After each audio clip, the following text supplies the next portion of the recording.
That is a pretty big airgun pellet. The .25, quarter of an inch. That is a big airgun pellet. Hi guys, this is Rack and Load, and this pretty much packs a punch even on a standard 12 foot-pound UK legal limit airgun. But out of this 46 foot-pound Hatsan Nova, it really does pack a punch. Right then guys, the Hatsan Nova FAC here in the UK. This is .25, like I said, running at 46 foot-pounds. It is a beast. I think I said on social media that this thing is insane. It certainly is. And pretty damn good quality, which is quite a thing to say with Hatsans. You know, sometimes they can be a little bit, what's the word, tractor-like in their build quality, but this really isn't bad. It's basically an AT-44 but with a buddy bottle and a better stock, pretty much. Well, a slightly different stock. I think that is why Hatsan throw in an AT-44 instruction manual. There's not a dedicated Hatsan Nova instruction manual in the box, which is a little bit of a shame, because you think, have they thrown in the correct manual? Well, I guess they have. It is pretty much, like I say, an AT-44 but with a buddy bottle and slightly more powerful. Right then, let's throw out some specs then. So first of all, like I said, this thing is in .25. Available in 177 and 22, you know, your standard calibers. This one takes a 9-shot magazine. The 177 and the 22s take 10-shot magazines. Rotary magazines, by the way. I'll talk more about that in a minute. Overall length of this air rifle PCP is 43.5 inches from tip to toe. Barrel length is just over 24 inches. You've got a 500cc buddy bottle on it. It's got an anti-double feed, it's got a quattro trigger, Turkish walnut stock, and you're getting around, so they say in the specs that I've sort of googled, 88 shots at maximum velocity out of one fill, which ain't bad at all for a 46 foot-pounder. That is a good number, a good shot count for that power. So, right then, first of all, let's talk about magazines. Like I said, 9-shot magazines, rotary, sort of like an aluminium material. It feels like pretty damn lightweight. Dead easy to load, especially with these big hefty pellets. You got like double O-rings there just to hold in your pellets. Dead simple. I like simple magazines. You know me guys, I don't really like the cassette magazines you find on FX. God, them things annoy me. I like a nice simple rotary magazine. Is it because I'm getting old and I don't like technology? I don't know, probably. But that's the magazines. But let's talk about the rest of the rifle. Now, first of all, before we do, let's talk accuracy. Now, alright guys, go easy on me. This is me we're talking about here. I shot this on my standard little airgun range, which I had to stretch out, by the way, really max out. I'm talking I've had to sort of move sheds and stuff out of the way to max this thing out. Why did I do that? Because I wanted to test this thing in quite controlled conditions. I know you get that at ranges and stuff, but my little range, my little airgun range, I just thought, you know what, I'm just gonna really sort of snuggle down with this snuggle down with this rifle and sort of really see what it's capable of. Yeah, 50 yards, it's not obviously a maximum range for this thing. You guys will be able to stretch it out a lot further than that, especially a 46 foot-pounder. But I just wanted sort of a nice standard range basically, because you know I usually test at 30 yards with air rifles, but with this being a little bit more pokey, stretch it out to 50. This is what I've got now. First, let's find the first one. This is my first target. Okay. Okay, groups aren't that bad, to be honest. This one opened up a little bit. Then I dialed it in. That was just throwing a scope on. By the way, it's just a test scope. It's MTC Viper, I think, 8 to 24 times 55. It's a pretty. It's an all right scope. This one's a bit battered, to be honest. I think it's on its way out. To be fair, it's getting a bit scratched. But anyway, that's the scope. Just a test scope, so ignore that. Worth mentioning the sports match mounts anyway, but they're probably way better than what the scope is. Thanks Sports Match, they keep us at RACKNLOAD going with mounts. Just want to give them a shameless plug. But anyway, grouping, not bad. And like I said, I just threw the scope on and didn't really zero it. And I was like, oh, this is not bad. So that was the first target. Second target, it was a little bit erratic. Couldn't really sort of get my head around it. So that's a good group. That one opened up. That one really opened up. What I put it down to is, with it being a high power air rifle, there is a little bit of recoil. Right, not much, there is a little bit, and what you've got to remember is, because that pellet is not sort of going at sort of, you know, real sort of firearm, no, that's the wrong sort of phrase to use. You know, it's not like you're shooting a centerfire, for example, where it doesn't matter what the recoil's like, because by the time the recoil kicks in, the bullet's left the barrel. Because an airgun pellet is travelling a little bit slower, I mean only a fraction, it's still going flipping fast out of this thing. I'll throw in the actual feet per second somewhere on the screen, because it's just gone out my head. It's something like 1,020 feet per second, I think. It's something like that.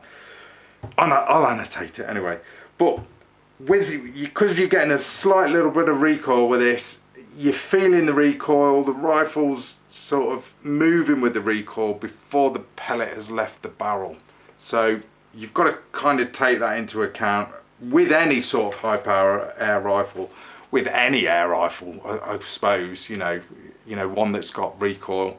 You've just got to take that into consideration. When you're feeling the recoil, the pellet still ain't left the barrel, in a nutshell.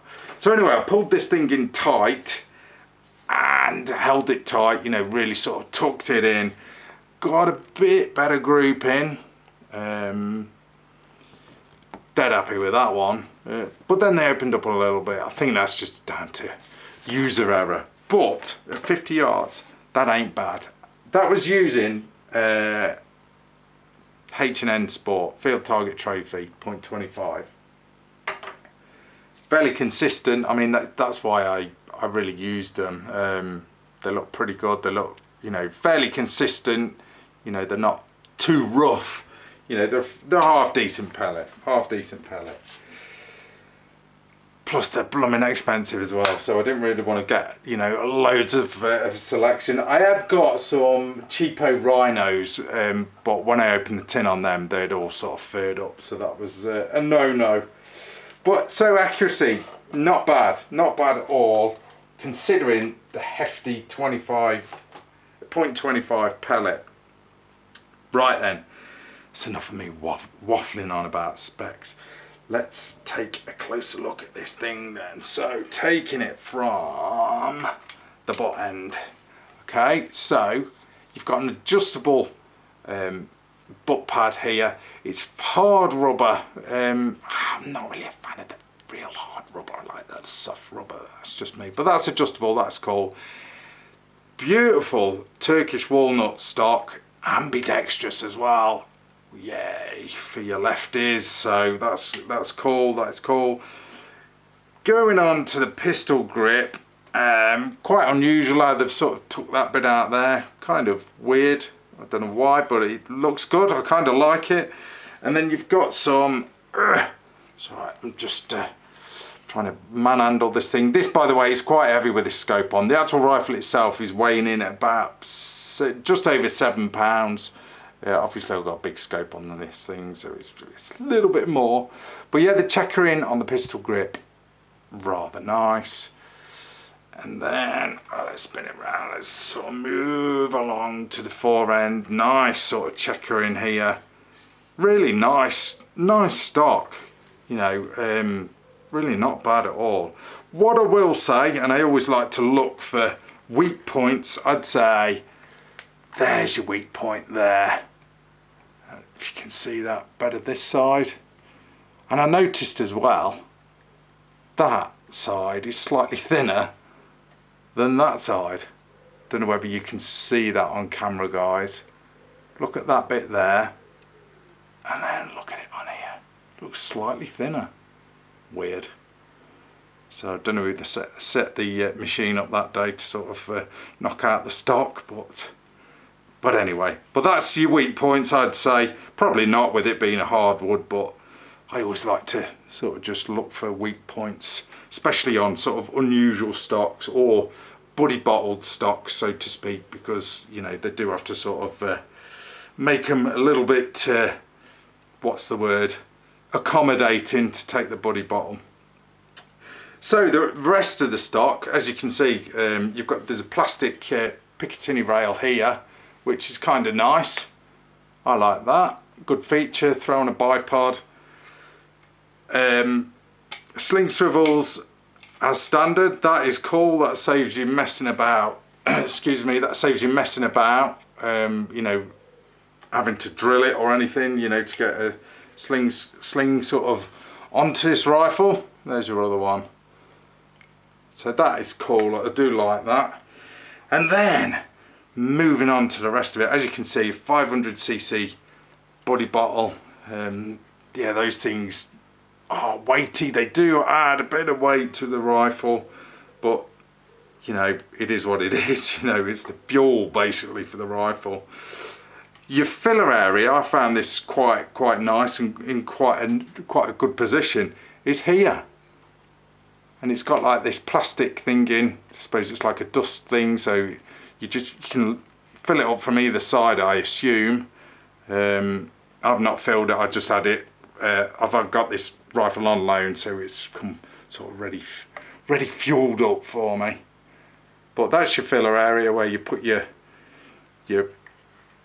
filler watts it in to juice this thing up. Your gauge is underneath in a good location.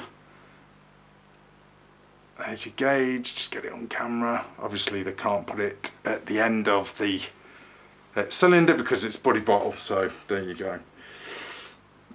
And then moving on to the actual action of the Hatsan Nova. Pretty much like I said earlier, an AT-44, same principle. Takes the same mags, side lever cocking, automatic safety as well. So you've got to sort of push that thing off every time you cock it. Not a fan of auto safeties, if I'm honest, especially if you're hunting and you need a quick follow-up shot. And plus, it's a little bit noisy. You know, you'd have to sort of do that with 2 fingers. I don't know how you would sort of release it dead quietly. But just thought I'd point that out to you hunters. So to load this thing now, I've got a magazine in as we speak. Let's just... what I'll do is I'll cock it, and I think what we'll do, we'll pull the trigger as well, because with it being a high power rifle, I only want to pull the trigger once, because you're not really supposed to dry fire high power rifles. But that's pretty much how you cock it. Lever all the way back. There's your linkages there. Oh, this thing is heavy, guys, heavy. Linkages look pretty good, pretty sturdy.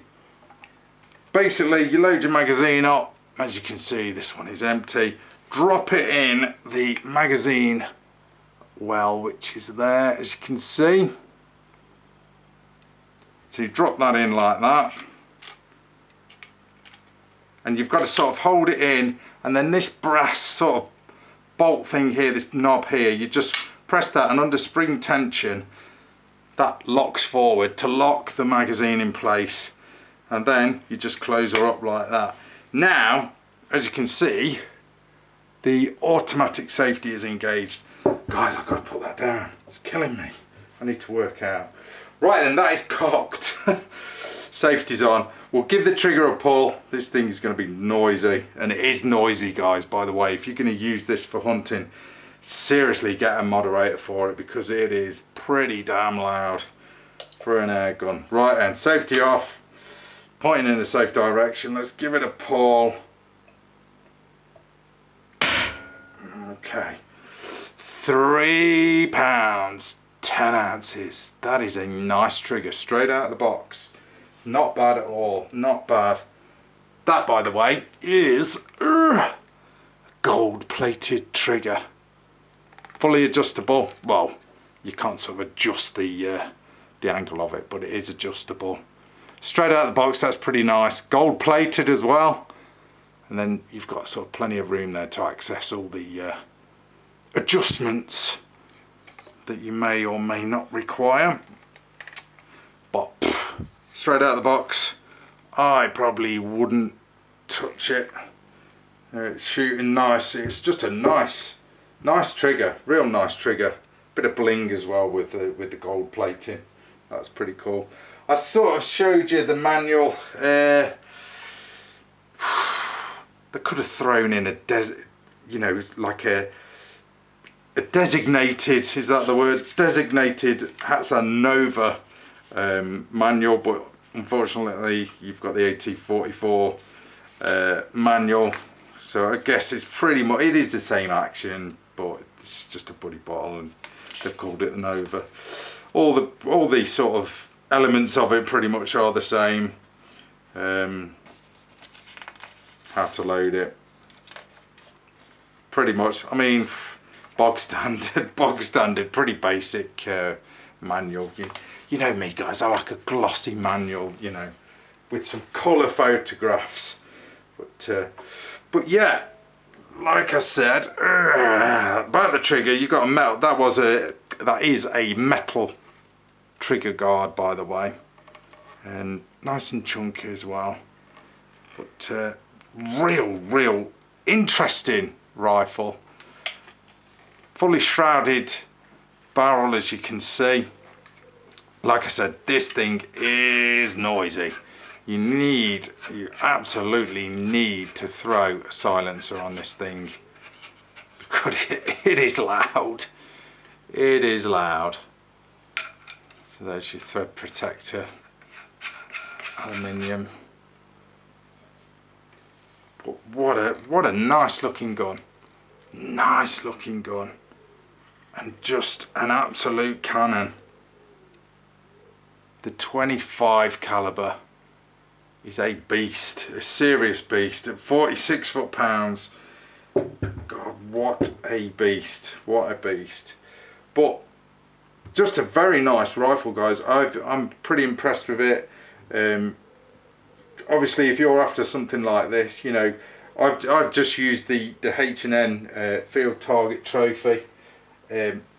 Try different flavour pellets. You guys will get way better results than me anyway. I'm a crap shot, I admit it on camera. Or is that because I'm told that all the time in the comments? Yeah. But no, seriously, guys, just a nice rifle. Throw on some decent glass.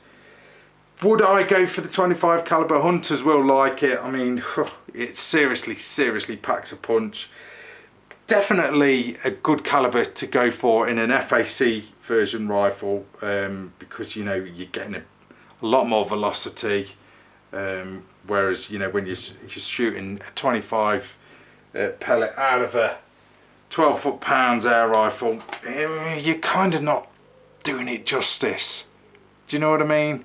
It's a heavy pellet. I mean, it's bad enough with 2.2 sub 12 foot-pounds, you know.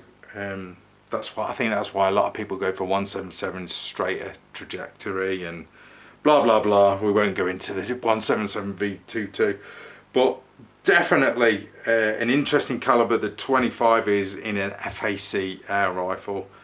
But that is a Hatsan Nova anyway, guys. I'm gonna wrap it up. Hatsan Nova, 46 foot-pounds, a very interesting rifle. I'd recommend it, if I'm honest. I would recommend it. Follow the link in the details of the video where you can get one of these. You'll get the latest price as well. I don't like to put prices in videos because they can be outdated within a week. So follow the link. You know, have a click around on Google and you'll find the prices. I think they're running, I'm guessing now. I'm not, in fact, no, I'm not going to guess. It's alright guys, I've got that many guns on the go at the minute. You guys are in for a treat, I tell you. I've got loads and loads of videos up and coming. I don't know where I'm at. Seriously, I've got air guns and firearms coming out my ears with stuff that I've got to review and everything. It's getting kind of hectic, but it's alright for you guys. You can just sit back, relax and watch the stuff as soon as I upload it. But anyway, yeah, have a click around. You'll find the actual price of these things, see what they're running at. I'm not gonna guess because, like I said, my head is mashed at the minute with reviews. But that is it, guys. That is the Hatsan Nova 46 foot-pound PCP air rifle. Serious bit of kit, packing a serious punch with the 25 caliber air rifle pellet, air gun pellet. But what a pretty nice looking rifle as well. Hatsan Nova. Anyway guys, that is it. That is Rack and Load. That is your Rack and Load review. Thanks for watching. Don't forget to subscribe when I can say it. Up there somewhere. Hit that button. That's Rack and Load. See ya.